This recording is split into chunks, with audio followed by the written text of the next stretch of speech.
ವಿಧ್ವಂಸಕ ಕೃತ್ಯಕ್ಕಾಗಿ ಜೆಎನ್ಯು ವಿದ್ಯಾರ್ಥಿ ಸಂಘದ ಸಂಪೂರ್ಣ ನಾಯಕತ್ವ ಅಮಾನತು.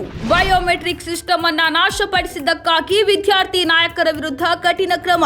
ಅಧ್ಯಕ್ಷೆ ಸೇರಿ 5 ನಾಯಕರಿಗೆ 20,000 ದಂಡದ ಸಹಿತ ಸೆಮಿಸ್ಟರ್ ಪರೀಕ್ಷೆಗೆ ಬಹಿಷ್ಕಾರ.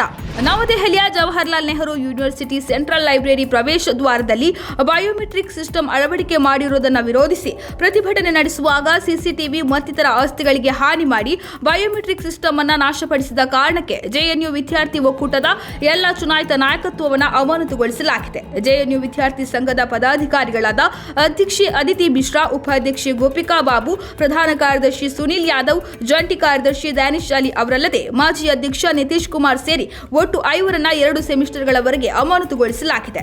ಜೆಎನ್ಯು ಸ್ಟೂಡೆಂಟ್ ಯೂನಿಯನ್ನ 4 ಪ್ರಸ್ತುತ ಪದಾಧಿಕಾರಿಗಳು ಸೇರಿದಂತೆ ಮಾಜಿ ಪದಾಧಿಕಾರಿ ಸೇರಿ ಒಟ್ಟು 5ರನ್ನ ಅಮಾನತುಗೊಳಿಸಲಾಗಿದೆ. ಅವರಿಗೆ 20,000 ದಂಡ ವಿಧಿಸಿ 2026ರ ಚಳಿಗಾಲ ಮತ್ತು ಮಾನ್ಸೂನ್ ಸೆಮಿಸ್ಟರ್ಗಳಿಗೆ ಕ್ಯಾಂಪಸ್ಗೆ ಪ್ರವೇಶಿಸುವುದನ್ನು ನಿರ್ಬಂಧ ಹೇರಿ ಅಮಾನತುಗೊಳಿಸಲಾಗಿದೆ ಎಂದು ಇತ್ತೀಚೆಗೆ ಜವಾಹರ್ಲಾಲ್ ಯೂನಿವರ್ಸಿಟಿ ಆಡಳಿತವು ನೋಟಿಸ್ ನೀಡಿದೆ.